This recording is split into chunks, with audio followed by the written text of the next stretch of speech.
감사합니다. 기독교는 약속을 믿는 종교입니다.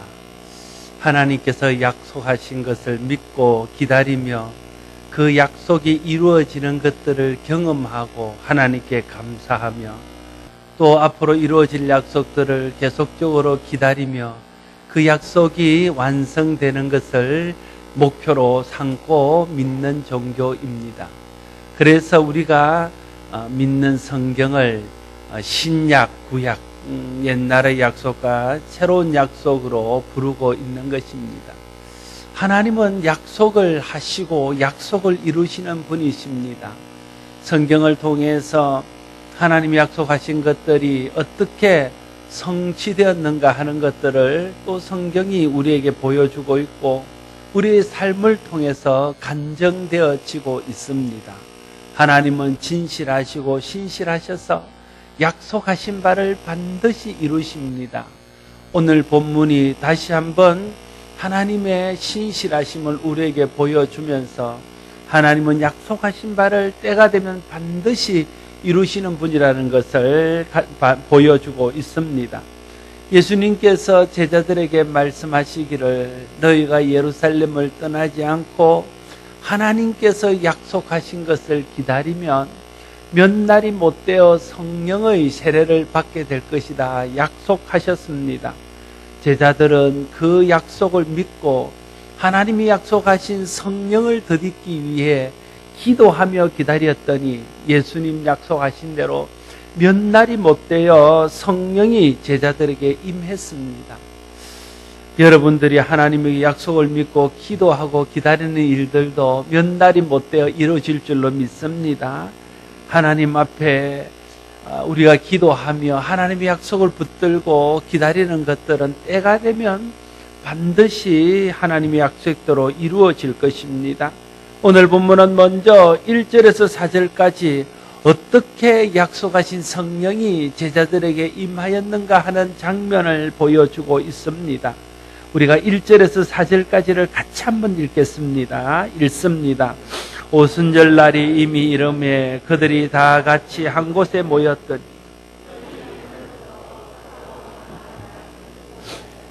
그들이 앉은 온 집에 가득하며 마치 불의 혀처럼 갈라지는 것들이 그들에게 보여 각 사람 위에 하나씩 임하여 있더니 그들이 다 성령의 충만함을 받고 성령이 말하게 하심을 따라 다른 언어들로 말하기 시작하니라. 약속하신 성령은 오순절 날에 임했습니다. 오순절은 우리가 잘 아는 대로 유월절, 장막절과 함께 이스라엘이 지키는 3대 절기 중에 하나입니다. 오순절이 되면 다른 절기와 마찬가지로 모든 유대인 남자들은 예루살렘에 있는 성전에 와서 하나님 앞에 예배를 드렸습니다. 율법에 말하기를 이스라엘의 남자들은 1년에 3차례 하나님 앞에 와서 자기를 보이라고 하셨습니다. 그것이 유월절과 또 7.7절 다른 말로 오순절이라는 오순절과 장막절에 유대인 남자들이 지켜야 되는 규례입니다. 그래서 경건한 유대인들은 이 3대 절기가 되면 어김없이 예루살렘에 와서 예루살렘에 있는 성전에서 하나님께 예배를 드렸습니다. 유대 땅에 사는 유대인들뿐 아니라 흩어져 있는 유대인들, 그들을 디아스포라라고 그러는데 바벨론 포로 때부터 흩어지기 시작하여 아시아와 유럽에 흩어졌던 유대인들도 3대 절기가 되면 다 예루살렘에 와서 하나님 성전에서 예배를 드렸습니다.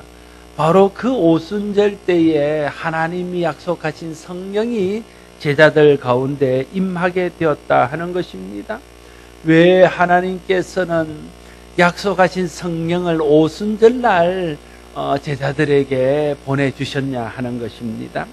이것은 하나님께서 많은 사람들에게 성령의 역사를 보이기 위해서 그랬다 설명할 수 있습니다. 모든 유대인들이 모이는 절기에 그리고 모든 유대인들이 모이는 예루살렘 한가운데서 오순절 성령의 역사가 임함으로 그를 통해서 많은 사람들이 복음을 듣고 예수 그리스도의 십자가와 부활의 복음에 대해서 알게 하기 위해서 오순절날 예수님께서 약속하신 성령이 제자들에게 임했다 말할 수 있습니다. 마치 예수님께서 십자가에 달려 돌아가시기를 유월절날 예루살렘에서 하신 것과 같은 의미입니다. 예수님이 하필 유월절에, 그것도 예루살렘 한가운데서 왜 십자가에 달려 돌아가셨냐는 겁니다. 유월절이 되면 모든 유대인들이 다 예루살렘으로 모여오기 때문에 예수님이 유월절 어린 양으로 십자가를 지고 돌아가신다는 것을 모든 사람들이 알게 하기 위해서 예수님은 유월절날 예루살렘에서 십자가를 졌던 겁니다. 오순절이 성령이 임하게 된 날이 된 것도 같은 의미입니다. 복음은 몇몇 사람만이 알고 믿어 그 혜택을 누리는 특권이 아닙니다. 복음은 모든 사람들이 듣고 모든 사람들이 믿고 모든 사람들이 그 은택을 누려야 할 하나님의 보편적인 선물입니다. 그래서 우리도 복음을 모든 사람들에게 전해야 됩니다.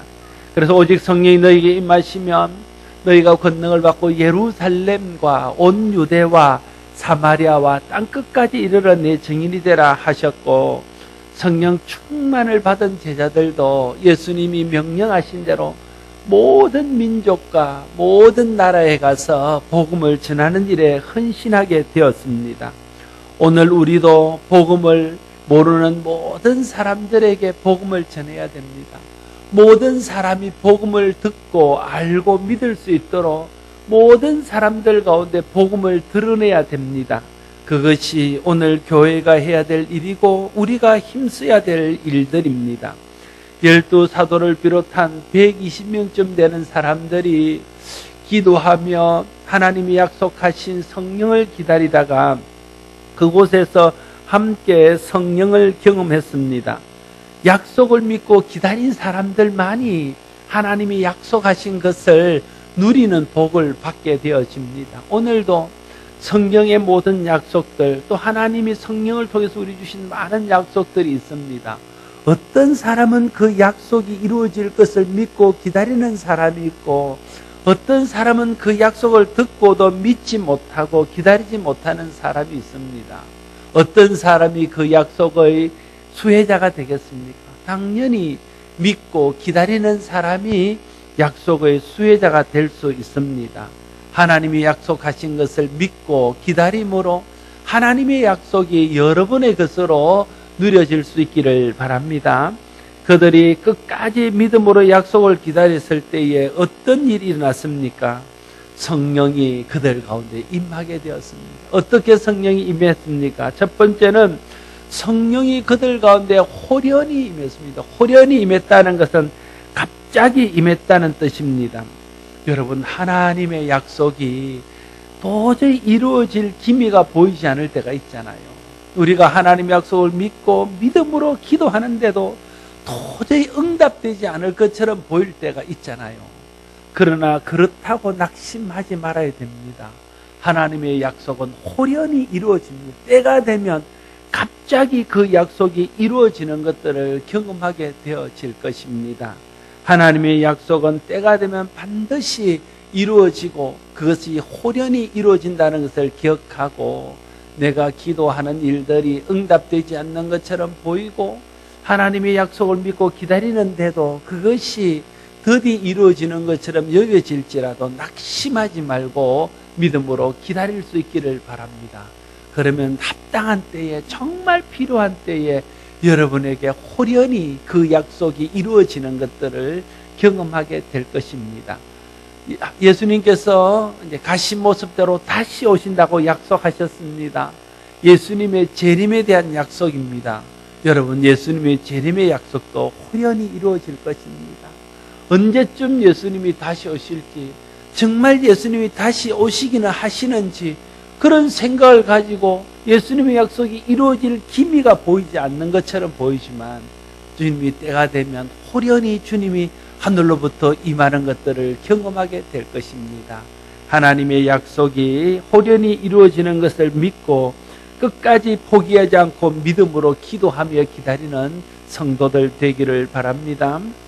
또한 성령은 하늘로부터 임했다. 오늘 본문은 말하고 있습니다.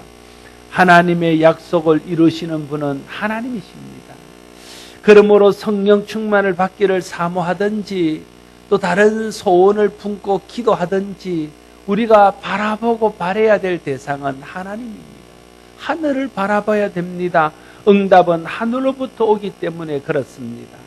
그런데 많은 사람들이 복이 하늘로부터 임하고 하나님의 은혜가 하늘로부터 임한다는 것을 잊고 삽니다.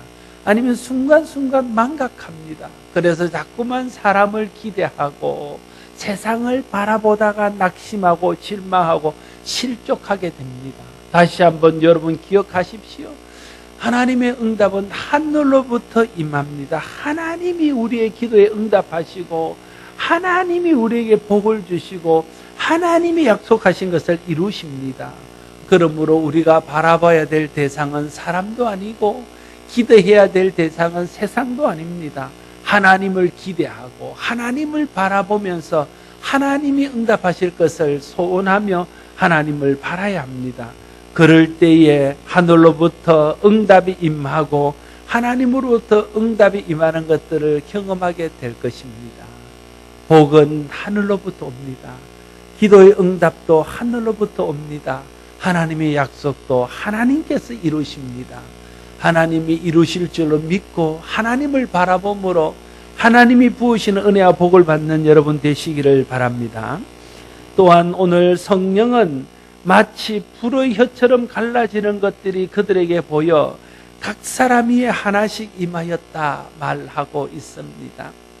이 말은 거기 모인 모든 사람들에게 각각 성령이 임했다는 뜻입니다. 여러분, 성령은 각자가 받아야 됩니다. 각자가 기도하며 각자가 기다리다가 각자가 하나님 부으시는 성령을 받아야 됩니다. 믿고 바라고 기도하고 기다리면 각자에게 불의 혀같이 갈라지는 성령이 임하게 되는 것을 경험하게 될 것입니다. 여러분, 하나님을 경험하는 것이나 예수 믿는 것이나 성령을 받는 것은 누가 도와줄 수는 있어요. 옆에서 기도해주고 말씀을 가르쳐주고 격려하고 또 믿음을 가질 수 있도록 옆에서 도와줄 수는 있지만 그러나 대신 하나님을 믿어줄 수는 없어요. 대신 성령을 경험하게는 할 수 없습니다. 성령은 도와줄 수는 있지만 경험하는 것은 자신이 해야 됩니다. 하나님을 아는 것을 도와줄 수는 있지만 하나님을 경험하는 것은 자신이 해야 됩니다. 예수 믿는 것을 도와줄 수는 있지만 예수를 믿는 것은 인격적으로 1대1로 자신이 하나님 앞에 해야 될 일들입니다. 오늘 성령이 임하는 모습도 그렇게 임했다는 거예요. 그냥 교회 안에 이렇게 뭉텅그려서 임하는 것이 아니라 불의 혀같이 갈라지는 성령이 각자의 마음속에 다 임해서 모든 사람이 다 성령 충만을 받는 은혜가 있었다 하는 것입니다.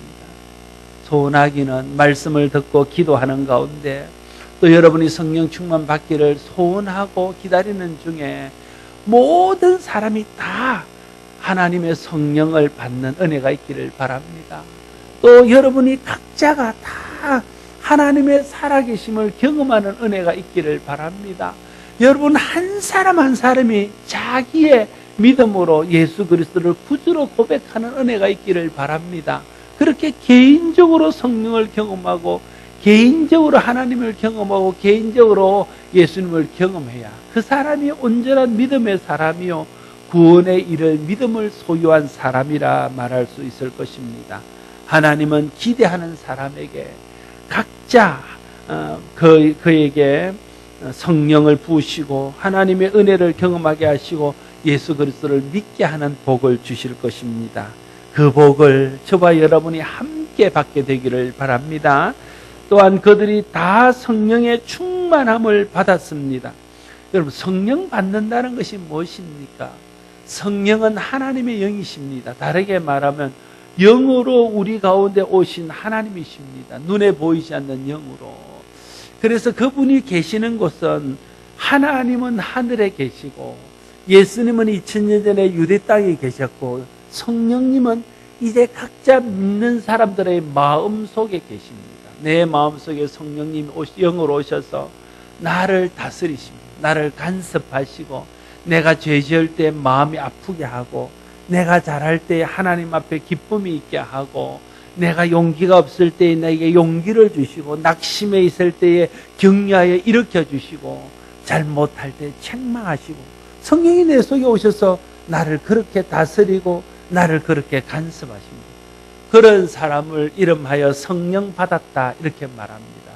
하나님이 영으로 우리 마음속에 오셔서 우리를 다스리고 우리에게 간섭하시고 우리에게 지혜와 힘과 은혜를 주실 때에 그런 상태를 성령 받은 상태다 이렇게 말할 수 있습니다. 성령 받았다는 것은 하나님의 영이신 성령님이 마음속에 들어오셔서 내 속에 계시면서 나를 다스리고 내 삶을 인도하시고 나를 지도하시고 도우시는 것을 말합니다. 그러면 성령 충만을 받았다는 것은 무엇입니까? 성령님이 내 속에 들어와서 나를 다스리되 나를 완전히 장악해서 내가 꼼짝할 수 없는 상태가 성령 충만한 상태입니다. 주님이 나를 강권적으로 붙들고 다른 것을 못하도록 하시고 주님의 말씀에만 순종할 수 있도록 하실 뿐 아니라 내가 주님 앞에 전적으로 순종하게 될 때 그 사람이 성령 충만한 사람입니다. 그 사람이 방언을 못한다 할지라도 그 사람이 예언의 은사가 없다 할지라도 그 사람이 교회의 중요한 직분을 받지 못했다 할지라도 그 사람이 예수를 오래 믿은 사람이 아니라 할지라도 하나님의 은혜를 경험하고 말씀을 통해서 성령이 내 마음속에 들어오시고 성령이 나를 다스릴 때에 내가 전적으로 성령께 굴복해서 내 삶이 온전히 성령의 인도를 따라 살게 되어지면 그 사람이 성령 충만한 사람입니다. 그래서 은혜 받으면 성령 충만하게 되어집니다. 은혜를 깊이 경험하면 이제 내 생각, 내 자아, 내 마음대로 하고 싶은 생각들이 떠나가면서 하나님 앞에 감사하면서 하나님이 원하시는 삶을 살아드리고 싶어지고 그렇게 또 순종하게 되어집니다. 그런 상태가 성령 충만함을 받은 상태입니다. 오늘 주님의 약속을 믿고 기다리며 기도하던 모든 제자들이 다 성령을 받았는데 그냥 성령을 받은 정도가 아니라 성령 충만을 다 받았습니다. 나는 바라기를 저와 여러분들이 하나님 앞에 성령을 받을 뿐 아니라 성령 충만을 받게 되기를 바랍니다. 그래서 우리가 전적으로 성령님을 의지하고 전적으로 성령님께 순종해서 성령님이 우리의 주인이 되고 내가 성령님이 내 마음속에서 이끄는 대로 살아서 우리 삶이 하나님을 기쁘시게 하고 하나님의 뜻을 이루어드리고 우리도 거룩한 기쁨 가운데 하늘로부터 오는 복을 누리는 삶을 살 수 있기를 바랍니다. 그들이 성령 충만을 받고 성령이 말하게 하심을 따라 다른 언어로 말하기를 시작하였다. 이렇게 오늘 본문은 또한 말하고 있습니다. 제자들이요 성령 충만을 받고 나더니 갑자기 외국어를 하기 시작합니다. 영어 학원에서 배운 것 아닙니다. 어디 다른 사람에서 배워서 아는 것이 아닙니다.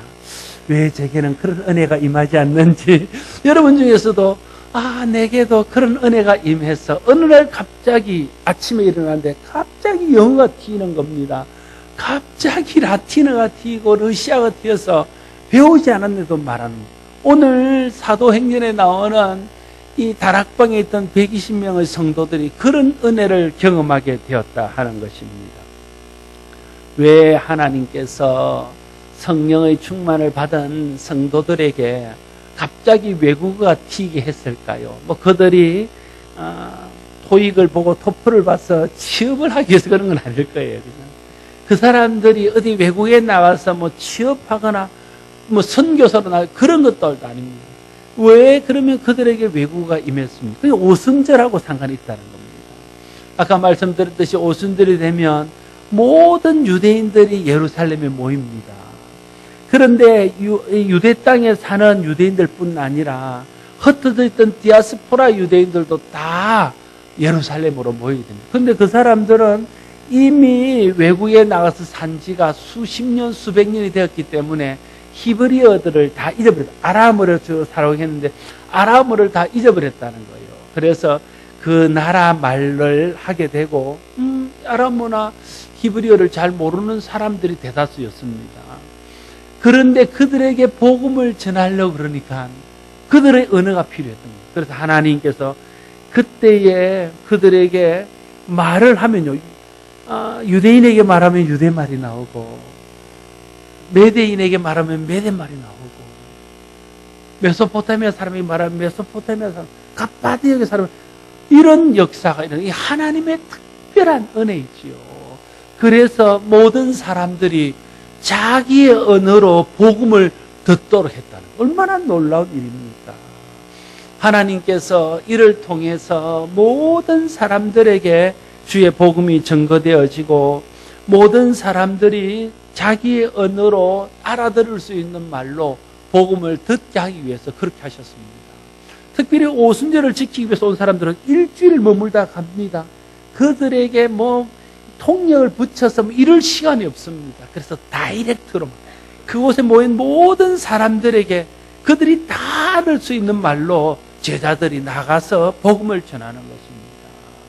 그런 역사를 위해서 외국어를 하나님께 주셨다, 이렇게 말할 수 있습니다. 또 하나는 복음은 모든 언어의 장벽을 뛰어넘어서 모든 사람들이 듣고 모든 사람들이 믿어야 된다는 것을 상징적으로 보여주기 위해서 오순절날 모든 제자들에게 모든 언어로 말할 수 있도록 하나님이 은혜를 베푸셨다 할 수 있습니다. 또 하나는 바벨론 사건을 바벨탑 사건을 여러분 아시지 않습니까? 사람들이 죄가 관영하였을 때에 마음이 높아졌습니다. 그래서 하나님처럼 되기를 원했습니다. 그런데 바벨탑 쌓기 직전에 무슨 일이 있었냐면 노아의 홍수가 있었습니다. 사람들이 홍수가 두려운 거예요. 다시 우리가 죄 지은 것 때문에 하나님이 홍수로 우리를 썰면 우리가 다 물에 휩쓸려 가서 죽을 텐데 홍수가 우리를 썰어갈 수 없는 견고한 성을 쌓자는 거예요. 그래서 하늘에 닿을 만큼 높은 성을 쌓고 아무리 홍수가 나도 우리가 끄떡없이 살아날 수 있는 성을 쌓고, 그게 쌓은 게 바벨탑입니다.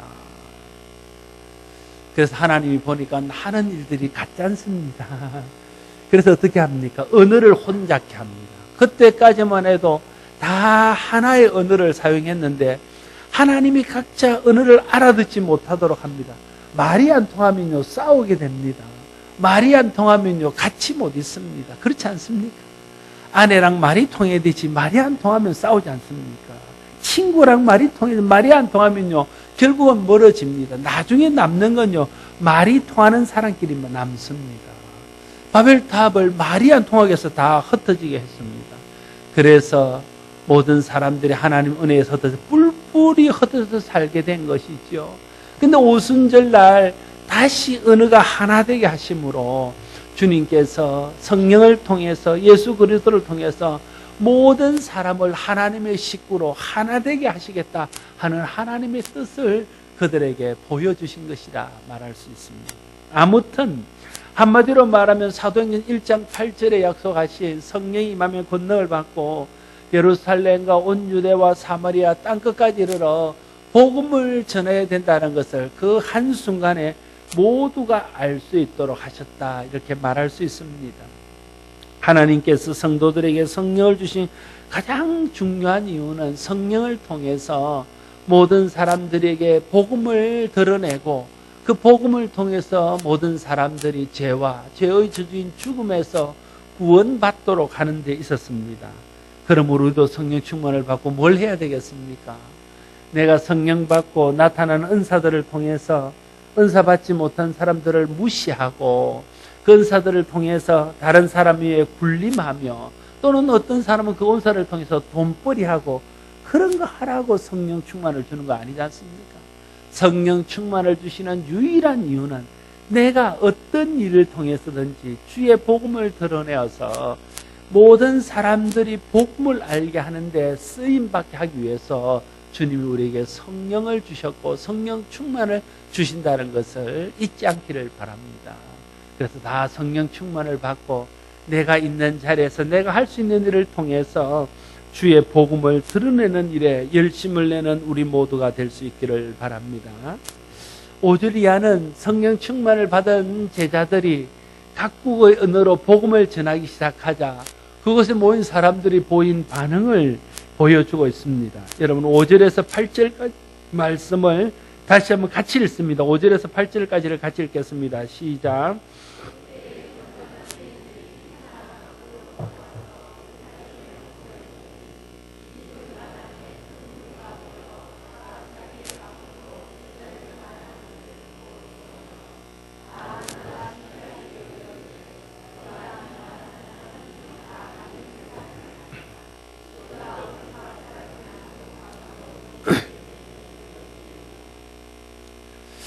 대부분의 갈릴리 사람들인 제자들이 성령 충만을 받고 각국의 나라 방언으로 말하기를 시작하니까 그 이야기를 듣는 사람들이 너무 충격을 받고 깜짝 놀랐다는 거예요. 그러면서도 그들을 신기하게 여겼습니다. 여러분, 성령을 경험한 사람과 그렇지 못한 사람들의 모습이 아주 극명하게 대조를 이루고 있습니다. 오늘도 똑같습니다. 성령을 경험하고 예수를 아는 사람들하고 성령을 경험하지 못하고 예수를 모르는 사람들은 이런 차이가 있다는 거예요.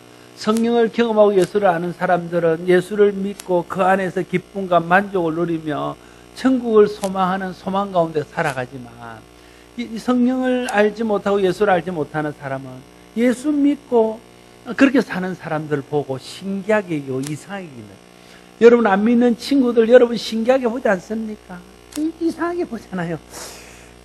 이상한 생기기는 멀쩡하게 생기고 생각하는 것은 정상인데 어떻게 예수 믿고 매주일 교회 까박까박 나가고 이상하게 보는 거죠. 좀 모자라게 보기도 하고 약간 광신자처럼 보기도 하고 그렇게 하는 것 아닙니까? 그게 성령을 경험하고 예수 믿는 사람과 성령을 경험하지 못하고 예수를 믿지 않는 사람의 차이입니다.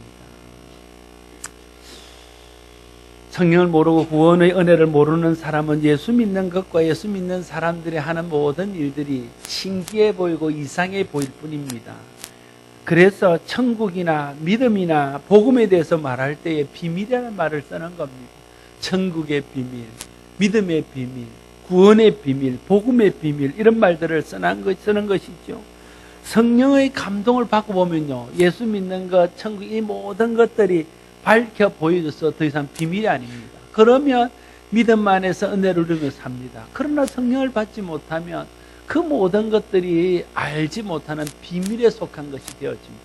그래서 그것을 믿는 사람이 오히려 이상하고 그것을 믿는 사람들을 오히려 조롱하게 되어집니다. 그래서 12절과 13절 말씀에 보면 다 놀라며 당황하여 서로 이르되 이 어찌된 일이냐 하며 또 어떤 사람들은 조롱하여 이르되 그들이 세술에 취하였다 하더라 말씀하고 있습니다. 성령 역사가 일어나는 곳마다 지금도 믿고 구원받는 사람이 있는가 하면 이상한 것으로 여겨 조롱하는 사람들도 있습니다.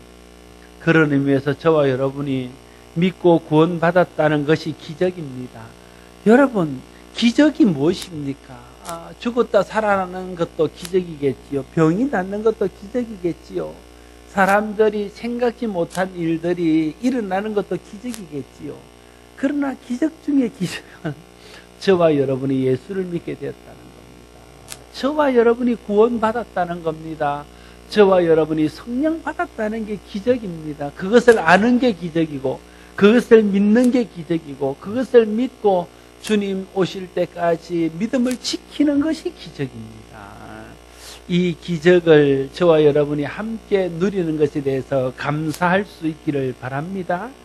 아무튼 이렇게 하여 예루살렘 교회가 탄생하게 되고 이제 그 예루살렘 교회로부터 시작되는 복음의 역사가 본격적으로 예루살렘에서 또 유대에서 사마리아에서 땅끝에서 이루어지기 시작합니다. 교회를 교회되게 한 것은 성령이었습니다. 여러분, 교회가 성령만으로 세워진 건 아닙니다. 물론 그들이 예수님의 3년간의 가르침과 예수님과 함께 있으면서 예수님에 대해서 알았습니다. 예수님이 십자가 지신 것과 부활을 통해서 예수님이 구약에 예언되신 왕이신 것을 알게 되었습니다.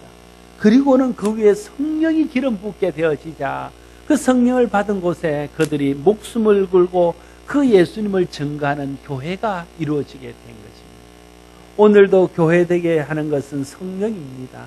우리가 다 성령 충만을 받게 되어질 때에 정말 하나님에 대해서 알게 되고 예수 그리스도의 십자가의 은혜를 경험하게 되고 예수 그리스도의 부활이 우리의 부활로 이어진다는 것을 믿어지게 되고 하나님의 약속이 믿어져서 천국의 소망을 갖고 살게 되어지는 것입니다. 그래서 우리 모두는 성령 받아야 되고 성령 충만을 받아야 됩니다. 그럴 때에 우리 교회도 성령 충만한 교회가 될 줄로 믿습니다. 우리 모두가 하나님의 약속을 믿고 기도하고 기다리면 성령의 충만을 받게 될 것입니다. 저와 여러분이 성령 충만 받기를 소원하고 기도하고 기다려서 성령 충만을 받는 은혜가 있기를 바랍니다. 그리고 성령 충만을 받고 나면 권능이 말 것입니다. 그때에 하나님이 내게 주신 권능은 예루살렘과 온 유대와 사마리아와 땅끝까지 이르러 복음을 전하기 위해서 주신 권능인 줄 알고 그 권능을 사용해서 복음을 드러내어서 여러분이 있는 곳에서 많은 사람들에게 예수 복음을 전하고 예수님을 증거해서 여러분을 통해서 많은 사람이 믿고 주께 돌아오는 역사가 날마다 있어지기를 바랍니다. 기도하겠습니다. 아버지 하나님, 성령이 임하고 성령을 통해서 주님의 복음의 증인이 되는 삶을 사는 초대교회의 이야기들을 다시 한번 기억합니다. 하나님, 우리가 하나님 약속하신 것을 믿고 기도하며 기다려서 우리 모두가 성령 충만을 받는 은혜가 있게 하여 주옵소서. 또한 성령 받고 성령의 권능을 따라 복음을 드러내는 삶을 삶으로 우리를 통해서 우리의 이웃과 가족과 친지와 동료와 또 이곳에 있는 사람들과 이 땅과 열방에 복음을 드러내며 전해서 우리를 통해서 많은 사람이 복음을 알고 구원받는 역사가 나타나게 하여 주시옵소서. 예수님 이름으로 기도드리옵나이다.